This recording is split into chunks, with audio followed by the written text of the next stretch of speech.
우리가 어떻게 이 세상을 살아가면서 하나님께서 말씀하신 평안과 평강과 평화, 이것을 누리며 살 수 있는가? 이것은 우리 모두의 고민거리입니다. 저도 고민거리고, 여러분마다 이런 길을 다 찾아보셨겠지만은, 저는요, 데살로니가 전서의 말씀을 통해서 이 답을 찾았습니다. 잘 아시잖아요. 항상 기뻐하라. 쉬지 말고 범사에, 이 세 가지거든요. 이는 그리스도 예수 안에서 너희를 향하신 하나님의 뜻이니라. 이렇게 사는 게 하나님의 뜻이라는 거죠.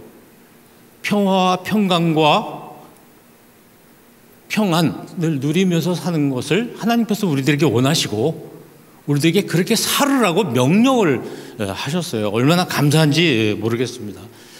저는 이 감사를 찾은 것이 정말 하나님께 가장 고마운 일이라고 저는 믿고 삽니다. 여러분, 내 감사 생활을 어떻게 해야 될 것인가? 굉장히 오랜 동안 연구를 해왔는데 오늘 여러분들에게 몇 가지를 좀 말씀드릴 거예요. 혹시 메모하셔도 좋을 것 같습니다.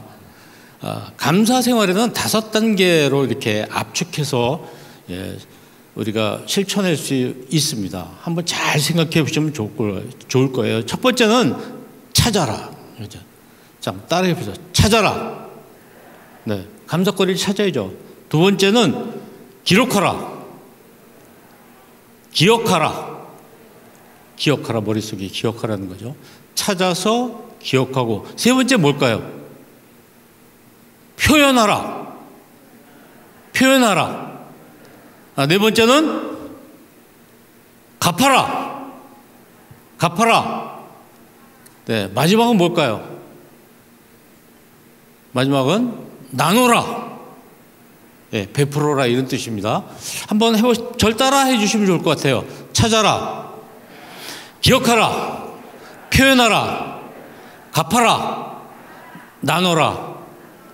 이걸 한자로 얘기하면 찾는 건 색이 됩니다.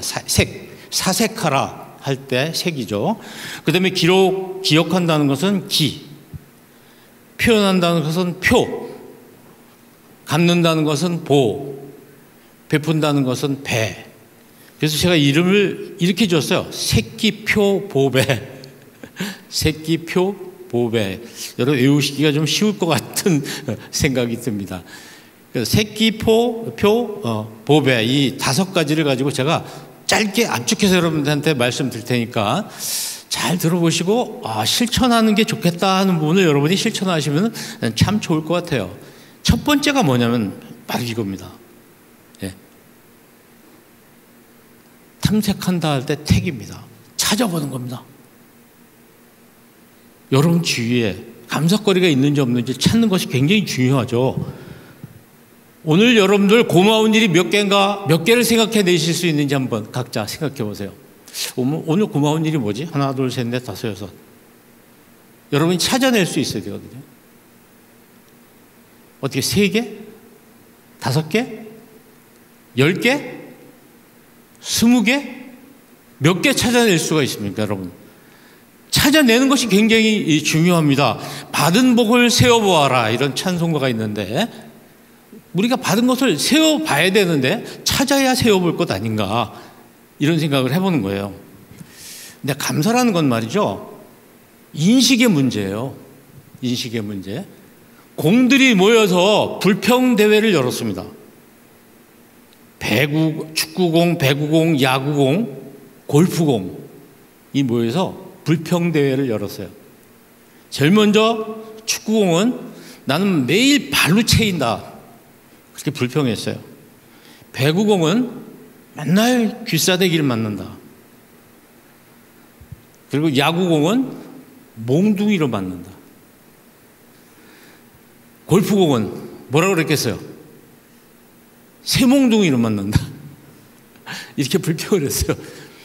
그런데 이 친구들이 다시 모여서 한참 생각을 해보니까 고마운 것도 있는 거예요. 그래서 감사대회를 열었습니다. 축구공은 요새 보시죠? 골문에 들어가면 전 세계가 열광을 합니다. 그래서 자기 존재에 대해서 굉장히 기뻐하게 됐습니다. 배구공은 혹시 땅에 떨어질까 봐, 그죠? 자기 몸을 던져가면서 사람들이 건져준다. 기뻐하게 됐습니다. 야구공은 자기가 한번 홈런 공이 돼서 뜨면 많은 사람들이 열광을 한다는 거죠. 자기를 바라보면서. 골프공은 한번 뜨면 친 사람이 보지 못하는 가장 아름다운 경치를 다 볼 수 있다. 그렇게 얘기를 했습니다. 보세요. 똑같은 상황인데 한 번은 불평이 되고 한 번은 감사가 되잖아요. 감사는 뭐의 문제다? 인식의 문제다. 내가 생각하기 나름이다라는 겁니다. 여러분, 제가 키가 169cm입니다. 근데 제가 제 생각에 나는 키가 크다 생각하는 건 제 마음이잖아요. 제 인식이에요. 나는 키가 작다. 그건 제 인식의 문제예요. 우리가 감사를 보기 위해서는 인식을 잘 생각을 해야 된다는 것입니다. 감사는 인식의 문제다. 남은 걸 봐야 됩니다. 나한테 남은 게 뭐가 있는지. 여러분, 도너츠를 보세요. 도너츠를 보면 가운데 이만큼 뚫려 있잖아요. 어떤 사람은 이 바깥에 있는 부분을 보지 않고 가운데 뚫려 있는 부분을 봐요. 왜 여긴 없지? 이렇게 없는 부분을 보지 말고 남아있는 부분을 보라는 거죠. 남아있는 것을 우리가 잘 생각하면 좋겠습니다. 또 숨어있는 걸 찾아봐야 됩니다. 우리 삶 속에 숨어있는 게 얼마나 많은지 몰라요. 특히 특별 은총도 있지만 일반 은총이 얼마나 많아요. 숨을 쉬는 거, 걸어갈 수 있는 거, 냄새를 맡을 수 있는 거, 말을 할 수 있는 거, 걸어 다닐 수 있는 거, 이게 일반 은총이에요. 좋은 공기를 마실 수 있는 거. 수없이 많습니다. 그러니까 50가지도 적을 수 있는 거죠.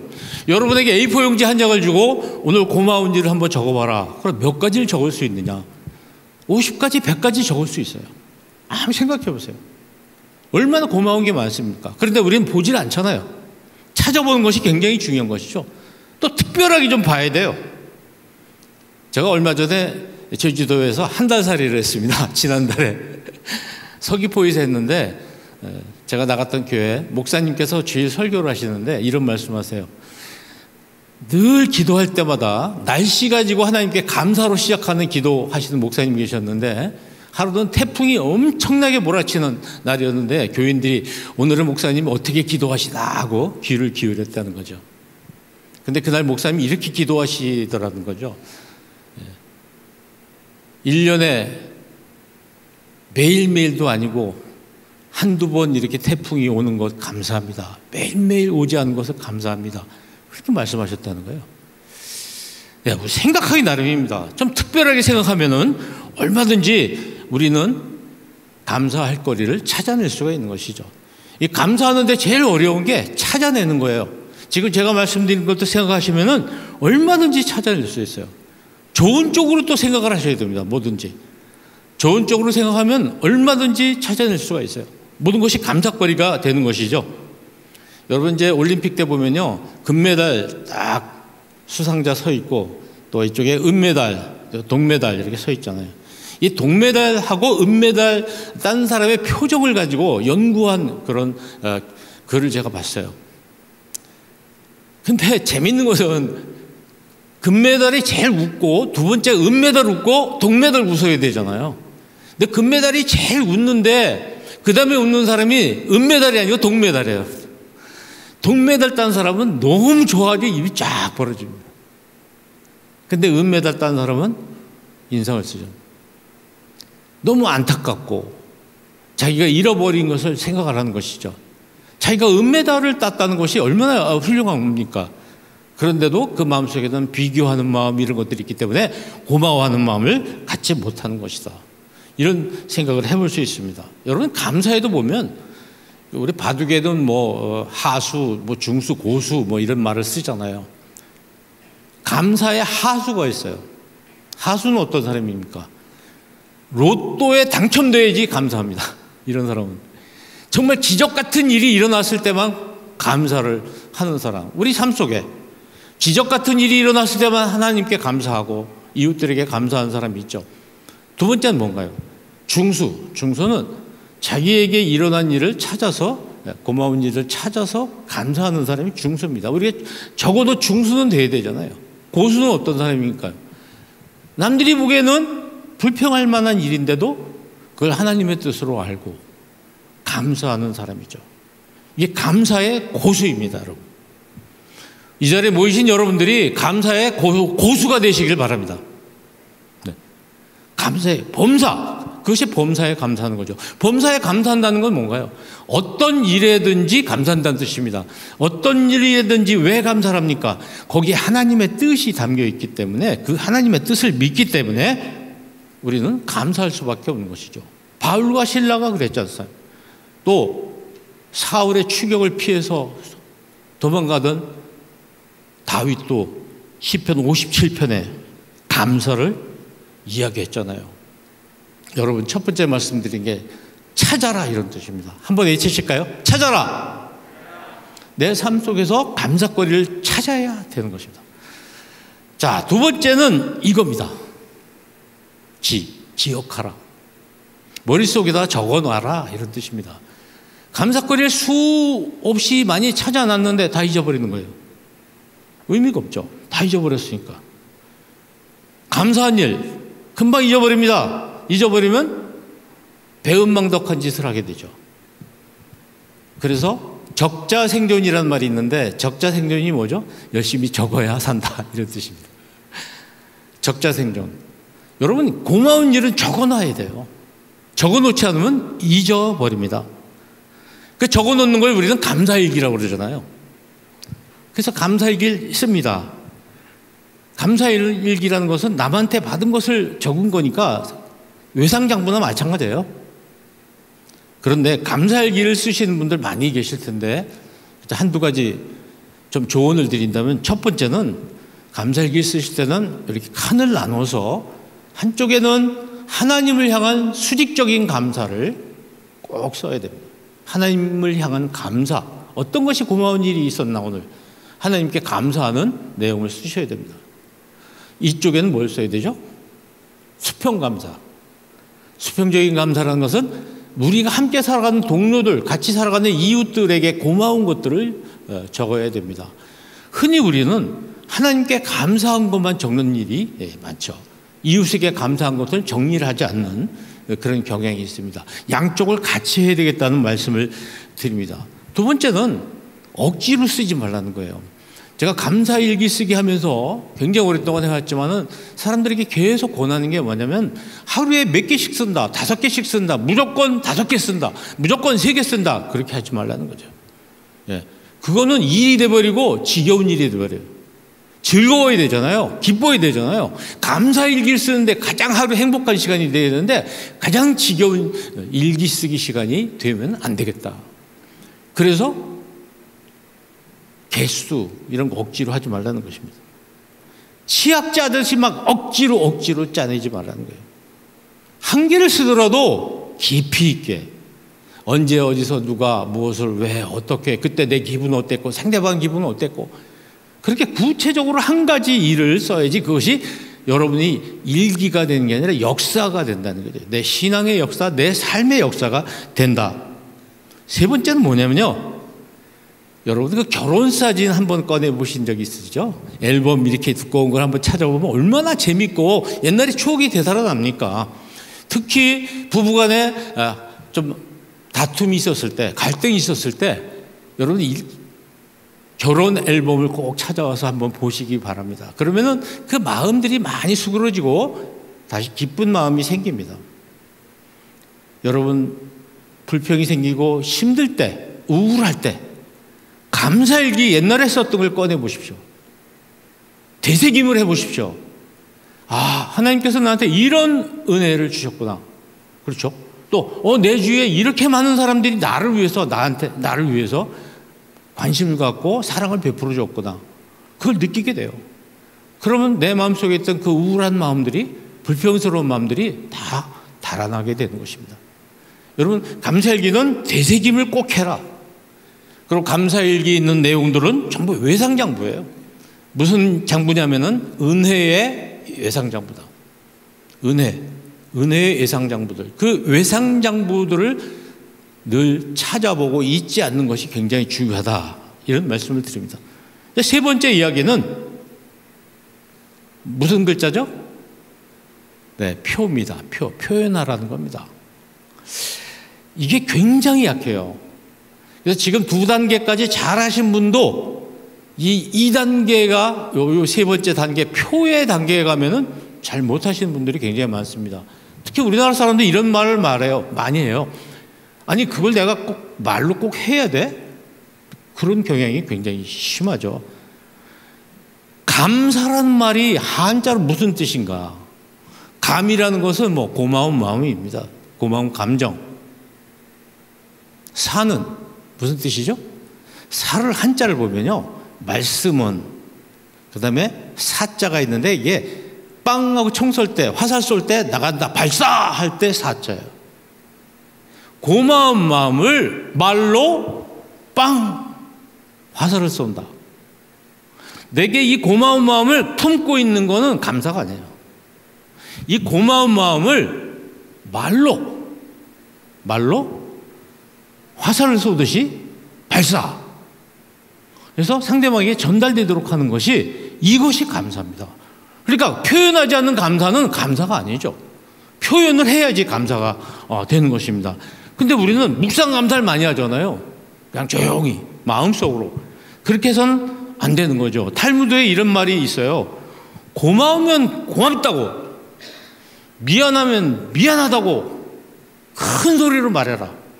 이런 유명한 말이 있습니다. 여러분 해보시죠. 고맙습니다.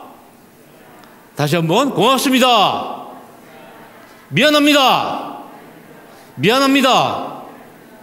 이 마음에 고마운 마음이 있으면 표현을 하셔야 되고, 미안한 마음이 있으면 표현을 하셔야 되는 거예요. 그런데 이걸 여기다 두고 밖에서 표현을 하지 않으니까 다른 사람이 볼 때는 저 사람이 미안해하지 않는다, 저 사람은 고마워하지 않는다, 이렇게 느낄 수밖에 없어요.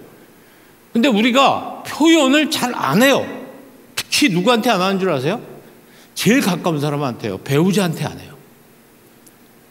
자기 배우자한테 고맙단 말을 하질 않아요. 혹시 여기 가까이 지금 같이 오신 분들 배우자 쳐다보시고 고맙다고 인사하세요. 여보 고마워요. 네, 이 말을 항상 하세요. 언제 하시냐? 저 같은 경우는 아내가 제게 뭐 밥상을 차려주면 제가 고맙다고 합니다. 반드시 고맙다고. 먹고 나서 고맙다고 그럽니다. 거기서 그치지 않고 장갑 끼고 설거지 제가 책임집니다. 고맙다는 표현을 서로 많이 해야 돼요. 하루에 몇 번 했으면 좋겠어요? 자, 10번. 10번. 몇 번이요? 10번. 우리 주변 사람들한테 고맙다는 말을 10번 하셔야 돼요. 오늘 여러분 몇 번 하셨는지 한번 생각해 보세요. 고맙다는 말을 몇 번 했는가. 다른 사람한테 적어도 하루에 10번은 하셔야 돼요. 근데 입 딱 다물고 가만히 고마운 마음만 갖는다면 그것은 다른 사람에게 전달이 되지 않는다. 그런 얘기입니다. 하나님께 감사합니다. 이웃들에게 감사합니다. 꼭 하셔야 돼요. 자, 연습합시다. 감사합니다. 하나님 감사합니다. 네, 또 다른 사람에게 감사합니다. 감사합니다. 옆에 분들에게 감사합니다. 네, 즉시 감사하다고 표현을 하셔야 돼요. 어저께 그거 고마웠어요. 이렇게 얘기하면 좀 감이 떨어져요. 즉시 하시는 게 좋고 온몸으로 다 하셔야 돼요. 입으로 감사합니다 하는데 표정이 화난 것 같으면 안 되죠. 온몸을 동원해서 해야 되고, 이왕 고맙다고 할 바에는 화끈하게 하셔야 돼요. 화끈하게. 그것이 이제 고맙다는 표현이 되는 것이죠. 근데 제가 음식점 같은 데 가서 또 택시를 타고 기사분에게, 또 버스를 타고 기사분에게 내리면서 또 음식을 먹고 나와서 나올 때 꼭 인사를 하거든요. 음식 맛있게 잘 먹었습니다. 그러면 그 반응이 굉장히 다양해요. 어떤 분은요, 그냥 쳐다보고 가만히 있어요. 고개 한번 까딱하고. 또 어떤 분은요, 네, 이렇게 얘기해요. 그건 잘못된 것이죠. 영어로 우리가 thank you 그러면 우리 어린아이들도 다 알아요. You are welcome. 반드시 이렇게 대답을 하죠. 반응을 해줍니다. 우리도 상대방이 나한테 고맙다고 그러면 미끌미끌 가지 말고 반드시 반응을 하셔야 돼요. 그래야지 상대방이 다음에 또 인사를 잘 받아주고 또 고맙다고 얘기를 하면서 주고받는 것입니다. 탁구를 하듯이. 근데 인사를 했는데 시큰둥하게 받으면 다음부터는 인사하는 게 두려워요. 괜히 내가 인사했다 지난번같이 뭐 잘 받아주지 않고 그러면 하기 싫잖아요. 그렇게 해서는 안 된다, 이런 얘기죠. 뭐라고 하셔야 되냐면 천만에요. 별 말씀을 다 하십니다. 오히려 제가 감사하죠. 이게 그냥 막 나와야 되거든요. 이 연습이 안 된 사람은 이게 잘 안 나와요. 그래서 오늘 연습을 한번 해보겠습니다. 제가 오늘 제 강의를 잘 들어주셔서 감사합니다 하고 인사를 여러분께 하면 여러분들이 천만에요, 이렇게 하셔야 돼요.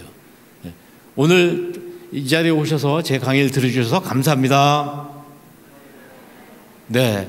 그 다음에는요, 별 말씀을요, 이렇게 많이 나와주셔서 고맙습니다. 네. 그 다음에는요, 오히려 제가 감사하죠. 제 강의를 잘 들으셔서 감사합니다. 이걸 연습 많이 하셔야 됩니다. 자, 따라 하시죠. 천만에요. 천만에요. 별 말씀을요. 별 말씀을요. 제가 오히려 감사하죠. 제가 오히려 감사하죠. 이걸 열심히 하셔야 돼요. 열심히. 입에 붙어야 돼요. 우리 그리스도인들은 입에 이것이 습관이 돼야 된다는 거죠. 그게 감사한 거예요. 그렇게 되면 어떨까요? 항상 기뻐하라. 기쁨이 옵니다. 쉬지 말고 기도하라는 건 하나님과 소통하라는 뜻이에요. 범사에 감사하라. 어떤 일에든지 감사하라는 거예요.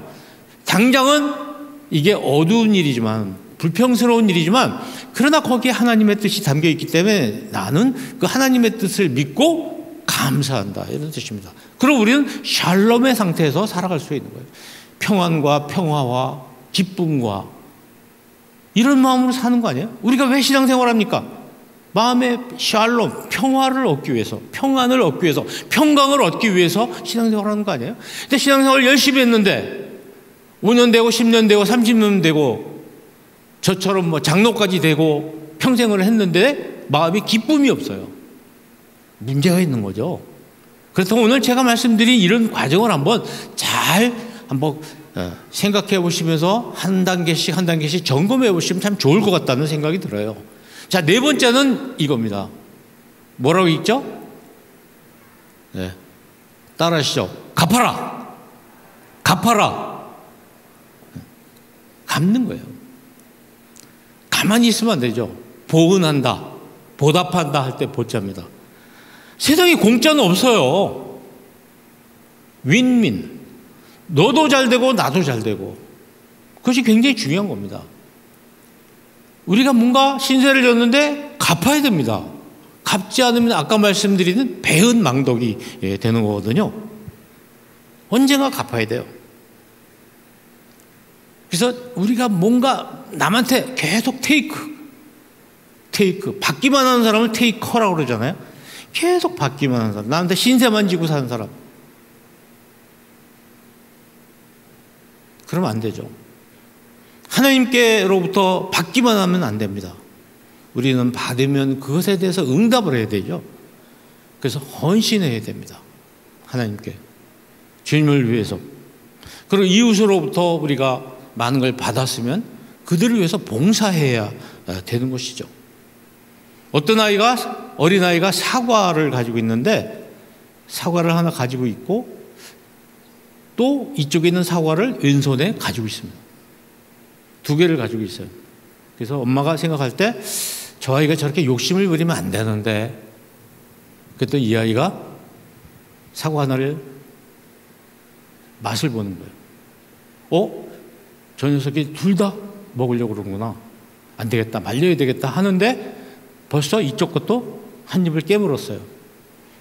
엄마가 굉장히 걱정스러운 모습으로 그 아이를 바라보고 있는데 엄마한테 아이가 사과 한 쪽을 주면서 엄마, 이게 더 맛있어요. 엄마 드세요. 하고 주는 겁니다. 엄마 깜짝 놀랐죠. 여러분, 저희 집에는 딸이 둘이 있는데, 물론 그 아이들이 이제 아이가 아니죠. 장성해서 아이들을 다 기르고 있습니다. 제가 저희 아이들을 키울 때 아이들한테 계속해서 이야기를 했어요. 야, 생일날 엄마 아빠가 너를 축하하기 위해서 선물을 주는 거 좋지. 너도 원하지. 그래, 그런데 잘 생각해봐. 생일날 엄마 아빠가 너한테 선물을 줘야 되냐? 네가 엄마 아빠한테 줘야 되냐? 어려서부터 계속 토론을 했어요. 그러더니 아이들이 나서 키워줬으니까 엄마 아빠한테 우리가 선물하는 게 맞는 것 같다고. 그렇게 해. 그렇게 해서 저희 아이들은 지금도 자기 생일이 되면 아빠한테는 안 하더라고요. 엄마한테 꼭 선물을 합니다. 고맙다고. 생일 축하, 여러분, 생일 축하는 자기를 낳아서 키워준 부모한테 하는 거예요. 또 그걸 축하해 주기 위해서 부모가 하는 거예요. 근데 엄마 생일날 나 뭐 사줄 거야? 굉장히 문제가 있는 것이죠. 보답을 잘못하고 있는 것이다. 여기 지금 어린이 친구들이 몇 명 있는 것 같은데 잘 생각해 봐요. 자기 생일날 엄마 아빠가 뭘 사줄까? 그 생각하는 것은 잘못된 생각입니다. 우리 생일 때 나를 낳아서 키워주신 부모님께 보답하는 게 1순위고, 두 번째로 이제 부모님이 너무 기뻐서 축하해 주기 위해서 선물을 사주는 것이죠. 이런 것들이 무너지면 안 된다는 것입니다. 이게 보답입니다. 마지막으로 무슨 글자죠? 예, 배. 나눠준다, 배려한다, 이런 뜻입니다. 배. 다른 사람에게 나눠줘야죠. 이건 굉장히 중요한 부분입니다. 이 배는. 이것이 제대로 됐을 때 우리 신앙생활이 제대로 성장한다고 보는 것이죠. 우리가 보답하고 갚는 거 굉장히 중요한데, 이제는 베풀어야죠. 다른 사람에게 베풀어야죠. 남에게 대접을 받고자 하는 대로 먼저 남을 대접하라. 마태복음에 있는 말씀입니다. 내가 대접받고 싶으면 다른 사람한테 대접을 해야 되는 것이죠. 이걸 황금률이라고 하는 겁니다. 정말 굉장히 우리 감동시키는, 우리 사람들이 살아가면서 잊지 말아야 될 귀한 하나님의 말씀이죠. 예수님께서 직접 하신 말씀입니다. 그럼 여러분에게 질문할게요. 여러분 오늘 하루 사시면서 다른 사람한테 고맙다는 말씀을 몇 번 들었습니까? 고맙다는 인사를 한번 생각해 보세요. 한 번? 두 번? 세 번? 몇 번 들으셨어요? 고맙다는 말을.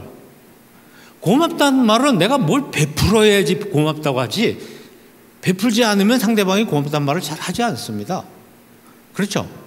그러니까 뭐예요? 우리가 베풀어줘요. 주는 것이 복이 있다고 말씀하셨거든요.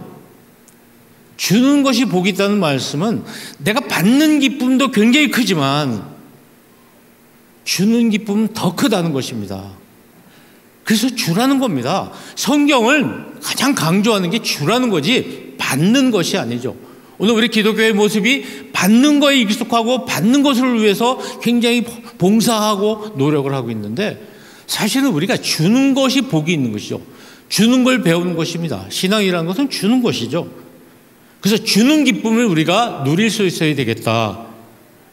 여러분, 우리가 다른 사람에게 뭔가 베푸는 것이 바로 뭐예요? 이웃사랑이잖아요. 여러분, 하나님을 사랑하고 이웃을 사랑하고 수직과 수평이 십자가를 이루고 있습니다. 우리는 하나님 사랑 잘하고 계신데 더 확장해서 이웃 사랑도 해야 되는 것이죠. 여기 보니까 시대의 아픔에 응답한다. 이게 바로 우리 이웃들의 그 아픔에 동참하고 그들을 위로한다, 이런 뜻입니다. 우리가 누군가에게 베풀면 어떤 결과가 오죠? 그 사람의 감사일기장에 내가 등장하는 거예요. 확인할 수는 없지만 누군가에게 베풀면 그 사람의 감사일기장에 제가 등장하는 거예요. 얼마나 기분 좋은 일입니까? 또 하나님께서 얼마나 기뻐하시겠어요? 저는 오늘 저녁에 여러분 이 자리에 함께 하셨는데, 여러분이 다른 사람의 감사일기장에 등장할 수 있도록 많은 걸 좀 베푸는 우리들이 됐으면 좋겠습니다. 어떻게 하면 그렇게 할 수 있을까요? 다른 사람 칭찬하십시오. 자, 이렇게 보세요. 다 같이. 짱입니다. 짱입니다. 네.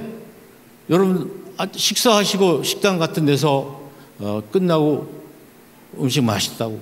주방장에게 이렇게 해서 그분이 10번만 칭찬 받으면 그다음부터 정말 음식 더 잘 만들 거예요. 여러분, 자녀들에게 이거 많이 해주세요. 우리가 만나는 모든 이들에게 반드시 짱, 칭찬해 주세요. 그리고 격려해 주세요. 격려가 뭔가요? 어떻게 하면 격려할 수 있죠? 자, 박수 한번. 힘차게. 네. 힘차게 해주셔야 돼요. 박수 칠 때 이렇게 하지 마시고 지금처럼 힘차게 해주세요. 이게 뭐예요? 인정해 주는 거예요. 상대방을 격려해 주시는 것이고, 그리고 고개를 끄덕끄덕 해주세요. 자, 끄덕끄덕. 예, 이제 주일날 목사님께서 설교하실 때 여러분 앉으셔가지고 이렇게 보세요. 눈은 감지 마시고, 그러면 굉장히 내 말을 잘 듣고 있구나, 인정을 해주는구나 느낄 수 있어요. 그리고 위로해 주셔야 돼요, 다른 사람에게. 그럼 그분들이 고마워합니다. 우리가 칭찬해주고 격려해주고 인정해주고 위로해주면 사람들이 굉장히 고마워해요. 그럼 우리한테 고맙다고 얘기를 하죠. 물론 말을 잘 안 할 수도 있습니다. 그리고 더 나아가서는 도움을 주세요. 직접 도움을 주시고 기부도 해주시고 특히 양보해 주세요. 운전하실 때 양보해 주시고 문 열고 갈 때 다른 사람 먼저 타게 해 주시고 이렇게 새치기 하지 말고 다른 사람에게 양보해 주시고, 그럼 그 사람이 고마운 마음을 갖습니다.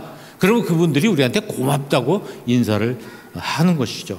이렇게 다른 사람한테 뭔가 베푸는 사람을 우리는 영어로 기버라고 그럽니다. 기버. 영어 한번 해보시죠. 기버, 테이커로 그치지 말고 기버가 되어야 되겠다. 그러면 우리 마음속에 평화와 평강이 넘치는 거죠. 또 우리가 다른 사람에게 뭔가를 베풀면 그 사람 마음속에 평화와 평강과 평안이 넘치게 되는 것이죠. 끝으로 썬다싱 이야기를 잠깐 하고 마무리를 하겠습니다. 여러분, 썬다싱이라는 사람 굉장히 유명한 사람이죠. 인도의 성자. 동료와 함께 오늘같이, 서울은 눈이 너무 많이 왔어요 지금. 제가 여기 오는데 굉장히 고생을 많이 했는데, 자, 눈길을 갑니다. 동료와 함께 가다가 쓰러져 있는 사람을 만나요. 저 사람 우리 같이 구출해가지고 가자. 동료가 싫다고 먼저 갑니다. 들치 없습니다. 너무 고생스럽습니다. 땀이 뻘뻘 납니다. 그 바람에 얼어있던 사람도 의식을 차리고 살아납니다. 가다가 어떤 사람이 쓰러져 있는 거 봅니다. 아까 그 사람, 동료가 쓰러져 있습니다. 죽었습니다. 기독교는 주는 거예요. 줘야지 내가 사는 거예요. 내 것을 남에게 주어야 내가 살 수 있다. 이것을 가르치는 종교입니다. 줘야 살고, 그래야 그 사람도 살고 나도 산다는 것을 가르쳐 주고 있습니다. 기독교는 테이커의 종교가 아니라 기버의 종교다. 이렇게 정리하면 좋습니다. 우리는 보통 아는 것이 힘이다, 이렇게 말을 많이 합니다. 아는 것의 힘이라는 것은요, 오늘 우리 교회의 모습입니다. 아는 것이 힘이라는 것에만 힘을 줬기 때문에 오늘 우리 교회가 굉장히 어려운 상황에 처해 있어요. 슈베르트의 교향곡 8번이요. 1, 2, 3, 4악장 중에서 1, 2악장밖에 없어요. 3, 4악장이 없어서 미완성 교향곡이라고 합니다. 물론 이 곡은 세계적으로 유명한 곡이죠. 그럼에도 불구하고 그렇지만은 미완성이라는 말이 붙어 있습니다. 우리 신앙이 미완성이 아닌지 늘 생각을 해봤으면 좋겠습니다. 우리 신앙의 완성 교향곡을 우리가 써나가야 되지 않겠습니까? 그러면 어떻게 되느냐? 몇 가지 말씀드리면, 추수감사절이 이게 11월에 있는 추수감사절이 되어서는 안 됩니다. 일상의 추수감사절이 돼. 일상의 감사절이 되어야 되겠다.